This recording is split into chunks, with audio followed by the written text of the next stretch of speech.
China e Canadá anunciam tarifas retaliatórias contra os Estados Unidos, intensificando o trade war.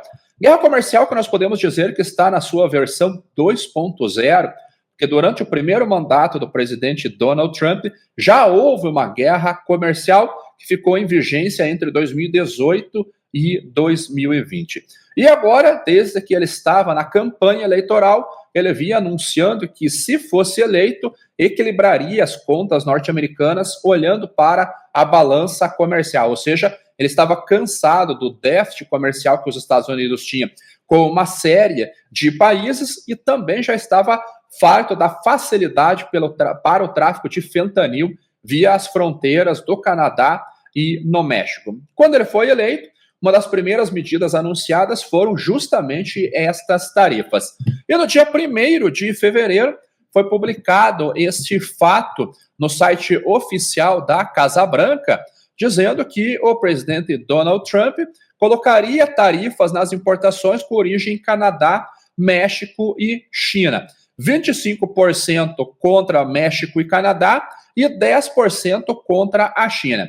Somente os recursos energéticos do Canadá que teriam uma tarifa de 10%, e ele faz todo um descritivo aqui, e ele destaca aqui o contrabando de drogas, o fentanil, que tem uma facilitação para a travessia nas fronteiras com o México e com o Canadá, e que a China também tem facilitado, de certa forma, este fluxo da droga, né, do opioide. E também ele fala sobre a importância do comércio internacional, porém que os Estados Unidos está com um déficit aqui de mais de $1 trilhão. E agora ele quer equilibrar este saldo da balança comercial. E lá no dia 1º de fevereiro, ele colocou como principal motivo o tráfico de fentanil, mas a presidente do México e o primeiro-ministro do Canadá, eles se moveram, negociaram uma extensão desse prazo com os Estados Unidos, e esse prazo foi estendido até o dia 4 de março, ou seja, hoje.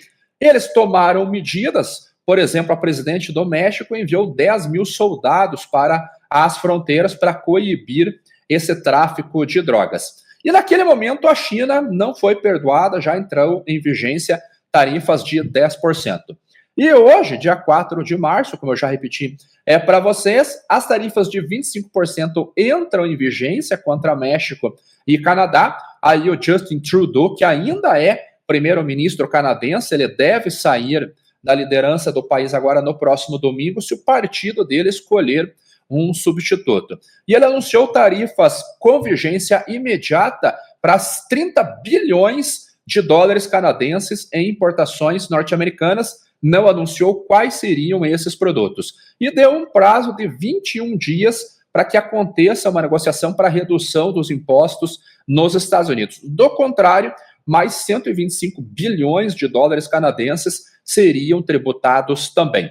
E hoje também passa a vigorar uma tarifa adicional de 10% contra importações chinesas, ou seja, desde o dia 1º de fevereiro até hoje, 20% de aumento nos impostos de importação com produtos de origem na China. Só que naquele episódio, lá em fevereiro, a China colocou algumas medidas contra os Estados Unidos, principalmente no setor energético, mas é um setor que veio perdendo importância para os Estados Unidos nos últimos anos. Então, o fluxo comercial de petróleo, de gás natural, de derivados do petróleo já não é tão intenso, já não é primordial para a China, porque ela possui alternativas na própria Rússia, no Oriente Médio e na Europa.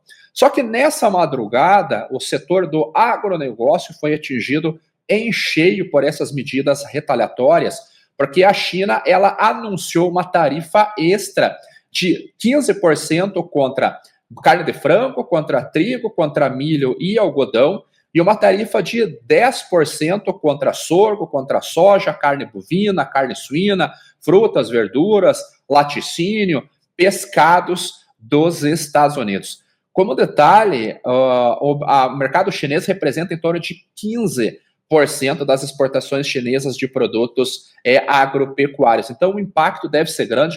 estima-se em torno de 21 bilhões de dólares de impacto. Deixa eu trazer para vocês as notícias que foram veiculadas na Reuters. Então, a primeira notícia aqui: China ataca a agricultura dos Estados Unidos e diz que não será intimidada por novas tarifas de Trump.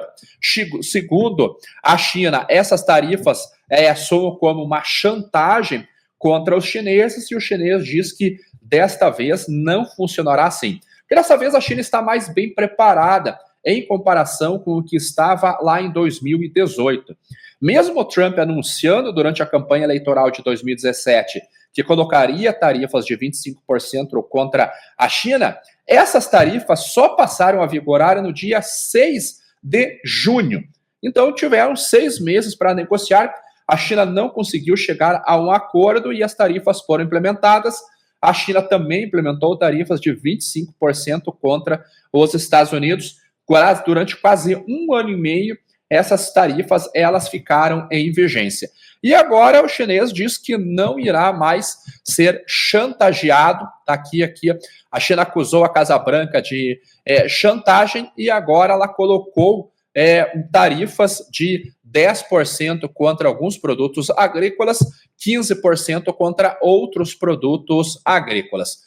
E o Justin Trudeau também colocou aqui que Trump, que tarifas são muito idiotas, diz Canadá contra-atacando. Então, o Justin Trudeau já anunciou tarifas imediatas de 25% sobre 30 bilhões de dólares canadenses em importação e, se necessário, terá como meta outros 125 bilhões de dólares em 21 dias.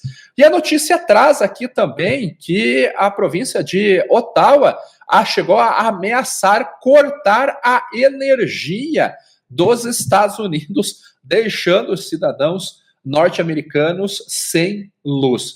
Já está acontecendo várias vaias em jogos esportivos entre as duas nações, até o Canadá, e ele fala nessa matéria que não está vaiando os jogadores norte-americanos, nem os cidadãos norte-americanos, mas sim uma política errada do ponto de vista comercial. E isso deve se acentuar agora se o Trump permanecer com esta visão. Hoje à noite ele fará uma declaração, não sabemos exatamente o que é, mas ele soltou uma nota curiosa nesta última semana, dizendo para o produtor norte-americano se preparar para vender mais produtos, mas dentro do território norte-americano. Lá no primeiro trade war, em 2018, as exportações norte-americanas, elas caíram, então o volume de queda ele foi bem expressivo, e o Trump deu uma ajuda para os produtores para financiar a produção agrícola, porque, do contrário, a produção seria reduzida e isso poderia causar uma inflação. Então, agora não é de duvidar-se que os Estados Unidos ofereça novamente um suporte aos produtores agropecuários para manter a produção em níveis atuais, não descapitalizar esses produtores. Junto com essa notícia, na semana passada também, a indústria de petróleo e gás se uniu ao agronegócio para eles solicitarem à EPA, a Environment Protection Agency, ou seja, a Agência Ambiental dos Estados Unidos, que aumente a mistura de biocombustível no combustível mineral, tanto de etanol na gasolina, quanto de biodiesel da soja no diesel mineral. Normalmente, esses dois setores, eles ficam em guerra, porque nos Estados Unidos, assim como no Brasil, existe a obrigatoriedade da mistura, só que lá quem não faz essa mistura paga por vender um combustível com uma mistura de biocombustível menor. Eles compram um certificado chamado RIN, ou seja, eles pagam pelas indústrias de biocombustíveis. Então sempre houve essa disputa, porque os Estados Unidos teve alguns anos com quebra de produção, esses RNs dispararam, porque não havia oferta de óleo de soja para a produção de biodiesel na quantidade suficiente, e as empresas de petróleo e gás entraram até com ações na justiça pedindo que reduzissem a obrigatoriedade, algo que acabou não dando certo. E agora você vê as duas indústrias se unindo, pedindo para a agência ambiental que regulamenta o setor para aumentar a mistura, é um pouco estranho, não? Claro, segundo a justificativa dos representantes dos dois setores, é para combater o avanço dos veículos elétricos. Pode parecer que não, nós somos um pouco céticos ainda com relação aos veículos, aí BYD, GWM, a própria Tesla, que foi a empresa que mais vendeu carros em 2024, mas a gente torce um pouquinho o nariz para esses veículos elétricos. O problema é que isso já é uma realidade.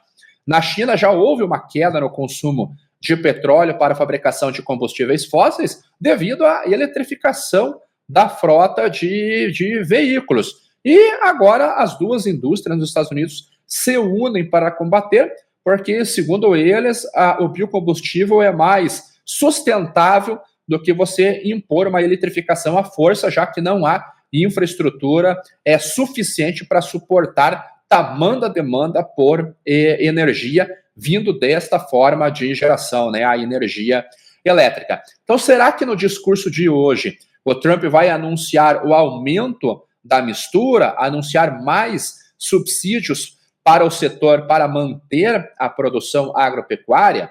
É um risco grande, né? Principalmente para os produtores norte-americanos, porque nós estamos às vésperas do plantio.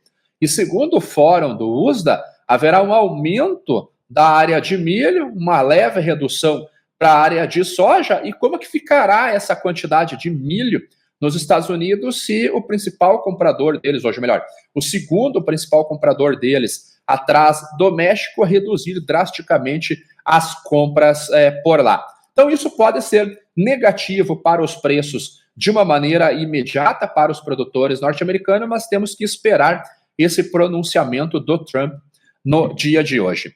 Eu preparei algumas planilhas do que aconteceu lá em 2018, que podem nos ajudar a entender o que pode acontecer agora. Então, eu compilei neste gráfico aqui as cotações da Bolsa de Chicago, que é esta linha azul escura aqui, e nós vemos que o Trade War, que ele iniciou-se no dia 6 de junho de 2018, nesse período as cotações elas caíram 21,7% e manteve-se na média a $8,50 por bushel durante o Trade War, ou seja, após esta queda aqui, a média das cotações nos sugere aqui por volta de $8,50 até $9 por bushel.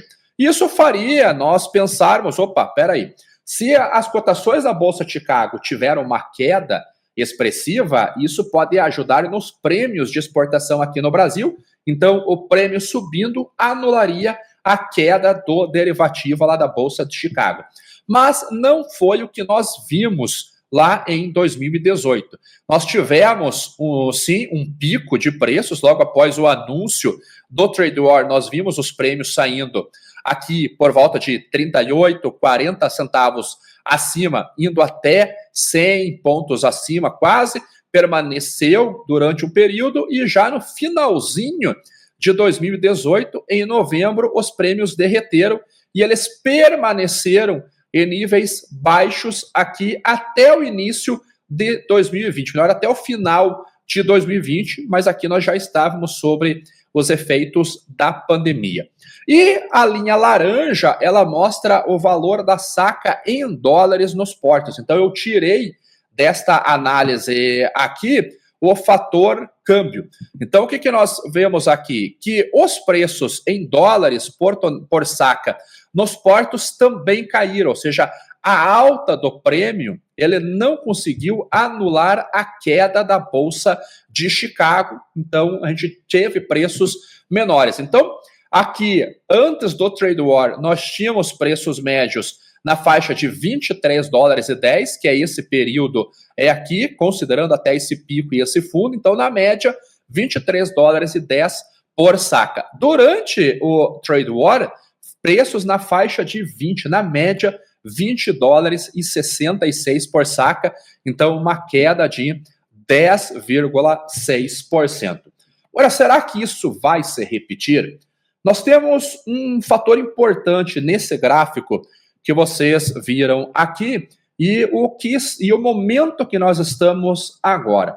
Primeiro, a China ela já veio comprando menos soja nos Estados Unidos. Vou colocar outro gráfico para vocês aqui, que é este gráfico das importações chinesas. Opa, cadê o gráfico aqui?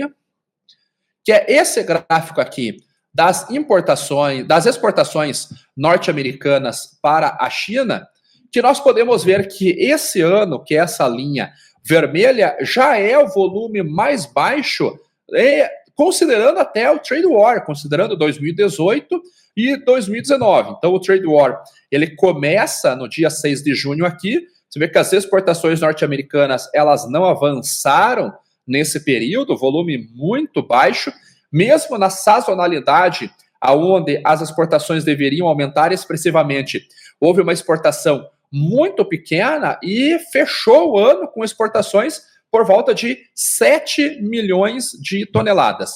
2019, que é esta linha verde, que pegou todo o Trade War, foi o único ano cheio do Trade War, nós vemos que a média também ficou baixa, subiu um pouquinho aqui no período sazonal, mas também um volume muito baixo. E isso também ficou durante a celebração da fase 1 do acordo comercial de 2020. A gente vê que as exportações elas ficaram baixas, mas aqui nós temos um fator sazonal. Nesse período, os Estados Unidos não têm soja para exportar. Aqui é a janela de exportação do Brasil. Mas quando a soja americana começa a chegar no mercado no final de agosto, setembro, principalmente outubro, novembro, dezembro, em 2020 nós já tivemos uma grande aceleração das compras, justamente devido ao acordo comercial, mas também esse foi um período onde a China comprou bastante estoque para poder recompor aquilo que ela consumiu durante a pandemia. A pandemia ela surge no finalzinho de 2019, lá em Wuhan, na China. A partir de fevereiro, basicamente, no Brasil, aqui nós, a partir de março, o mundo fica em lockdown até março de 2021, quando as primeiras vacinas começam a entrar. Nos deve lembrar que houve a quebra da cadeia de suprimentos, petróleo foi para preços negativos, cotações da soja na Bolsa de Chicago chegaram a trabalhar próximos de $6,50 por bushel. E no final de 2020, a China precisando comprar soja, até se preparando para uma eventual segunda onda de Covid, e junto com o acordo celebrado no começo do ano, ela aumentou de maneira muito forte as importações nos Estados Unidos, e é o que nós vemos aqui. E agora nós vemos esse fluxo aqui dentro de uma média total aqui de 50 milhões foram as exportações norte-americanas, uma boa parte disso foi para a China. E nesse ano, devido aos temores do Trade War, as esmagadoras privadas compraram pouca soja nos Estados Unidos e ficaram comprando soja aqui no Brasil. Azar deles, porque nós tivemos um atraso na colheita da soja, não conseguimos iniciar o nosso programa de exportação e a China está com os seus estoques comerciais, principalmente das empresas privadas, baixa. Não vai haver outra saída a não ser fazer um leilão lá até que as cargas brasileiras elas comecem a chegar. Há outro gráfico que eu quero compartilhar com vocês, que é as exportações brasileiras de soja que ocorreram durante o Trade War. Então, eu separei um gráfico aqui para nós visualizarmos. Esses aqui são dados direto do site do Ministério do Desenvolvimento, Indústria e Comércio, o site Comexstat. O que nós vemos aqui?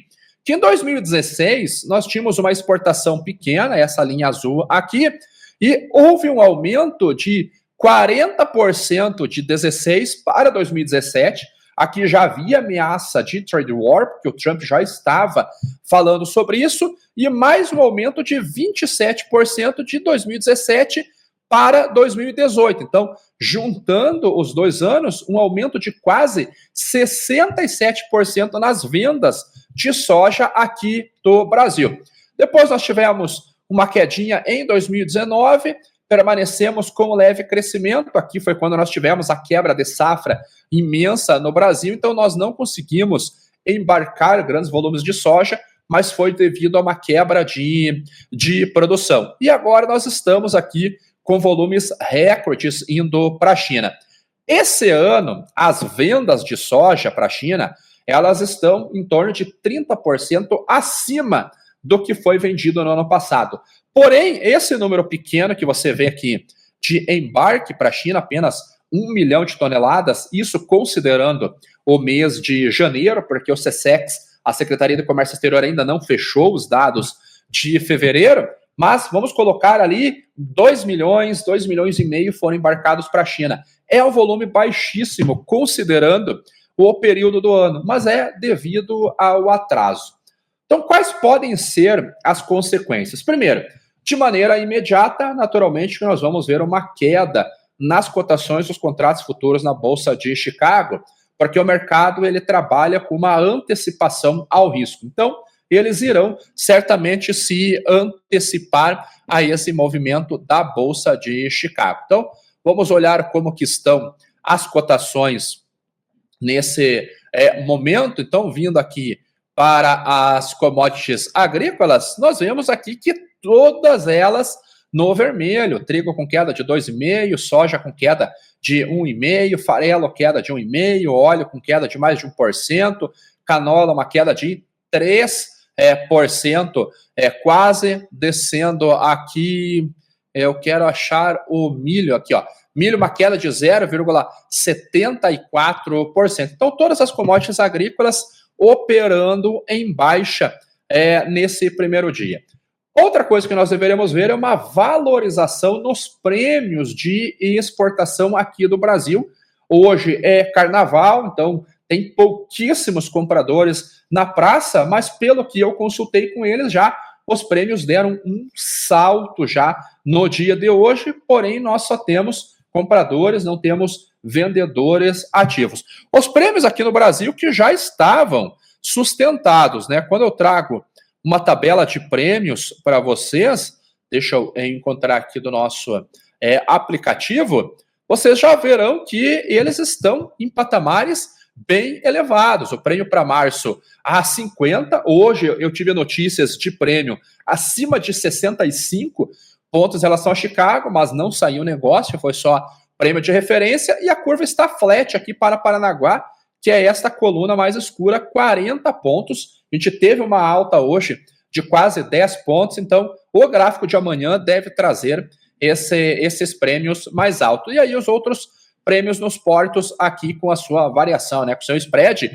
Barcarena 45 pontos acima, Santos também 45 pontos acima e Rio Grande 43 pontos acima. Então, primeiro reflexo olhando para a soja é justamente isso, queda na Bolsa de Chicago, aumento nos prêmios de exportação. Do milho, talvez nós vejamos o mesmo movimento, mas um pouco mais à frente, visto que nós estamos plantando o milho segunda safra aqui no Brasil ainda. Nós entramos no jogo de exportação somente no mês de junho, mês de julho. E os Estados Unidos têm milho ainda para exportar. A Argentina vai ter milho para exportar também, apesar dos problemas climáticos por lá. Então é um cenário ainda um pouquinho mais embolado por lá. Outro setor agora, tirando a China do jogo, colocando o Canadá no jogo, é a dificuldade que o produtor norte-americano terá para a compra dos seus fertilizantes. Naturalmente que nessa altura do campeonato eles já compraram seus fertilizantes, mas ainda existe algum saldo. Então, eu estou trazendo para vocês aqui um BI onde mostram as exportações de potássio do Canadá. E em 2024, olha a quantidade de potássio que é vendido para os Estados Unidos. Quase 90% das compras norte-americanas tem origem no Canadá. Vamos colocar aqui os Estados Unidos, ele já atualiza o gráfico para vocês visualizarem. E aqui não, aqui são exportações. Então, esquece, voltamos para esse gráfico aqui. Então, o Canadá tem o seu maior cliente, os Estados Unidos. Fertilizantes agora que já começam a disparar. O cloreto de potássio também está subindo bastante. Nitrogenado também está subindo bastante. A China é um importante exportador. Fosfatados também teve uma alta nesse início de ano e o trade war pode dificultar ainda mais estas compras. Claro que há fatores de demanda. A Índia está fazendo um leilão de ureia, hemisfério norte, Estados Unidos, Europa está comprando seus insumos para o plantio agora das safras de primavera-verão, mas esse trade war agora, essas tarifas de 25% contra o Canadá, deve trazer esta volatilidade para os preços e até uma alta para os preços, nesse caso olhando para o potássio, já que o Canadá é um dos 3 maiores exportadores do mundo, junto com Rússia e junto com Bielorrússia. Então, de maneira geral, o trade war, naturalmente, que não é bom para ninguém, apesar que alguns mercados podem se favorecer, até mesmo o trigo de primavera norte-americano pode se favorecer desse trade war, mas o maior impacto ele ainda acaba sendo negativo. E o Brasil, como que fica nessa história? O Brasil ele poderia aumentar as suas exportações para a China se não fosse a nossa capacidade limitada de escoamento das nossas safras. O Brasil ele tem um problema de infraestrutura grave, é notório os problemas das nossas rodovias, a nossa limitação ferroviária, a nossa limitação hidroviária e a nossa limitação também da infraestrutura portuária. Então, o Brasil ele não tem capacidade de aumentar para 18, 19 milhões de toneladas de grãos embarcados aqui mensalmente, porque o nosso teto é 15 milhões e meio, 16 milhões. E aí nós temos que considerar as janelas de exportação. Primeiro semestre privilegia a soja, segundo semestre privilegia o milho. E além disso, há açúcar, há outros produtos sendo exportados. E os containers, que poderiam favorecer, por exemplo, as carnes. Também há um problema, há um déficit de infraestrutura. No ano passado, lembramos que a Secafé publicou um estudo onde ela apontou que mais de 2 milhões e meio de containers de café não foram exportados porque os portos não têm capacidade de embarcar todo este volume. Então, o Brasil ele poderia aproveitar esse movimento, mas ele pode aproveitar esse movimento, mas de certa forma muito limitada, porque nós não temos infraestrutura adequada para poder escoar toda essa carga, tá? E com relação às tarifas, não é o fim, ainda há novas tarifas, as tarifas recíprocas que devem entrar em vigor daqui um mês, no dia 2 de abril, e isso deve atingir em cheio o etanol aqui do Brasil, com tarifas de 18% lá nos Estados Unidos, que é o que nós cobramos aqui. Então tem muita água para passar debaixo da ponte, temos que ficar atentos. Se você é uma ponta vendedora, um produtor rural ou um cerealista que tem soja, milho para vender, talvez valha a pena você ficar... talvez não. Vale a pena você ficar atento para poder comercializar nas oportunidades que aparecerem. Para quem é comprador, para quem é trading, tem que ficar muito ligado na movimentação do mercado paper nos portos. Muitas posições vendidas ali podem ficar negativas na marcação a mercado devido a essa valorização de curtíssimo prazo. Ao longo do tempo, as coisas elas irão se acalmar, mas no curto prazo a gente vê volatilidade. Mas também vai que à noite, no discurso do Trump, ele anuncia uma nova extensão desse prazo, porque as tarifas da China passam a vigorar só no dia 10. Então, há tempo para negociação ainda. Agora, você assistiu esse vídeo, me diga aqui nos comentários quais produtos você acha que o Brasil pode se beneficiar, quais serão um problema para nós aqui, ok? Vejo vocês no próximo vídeo.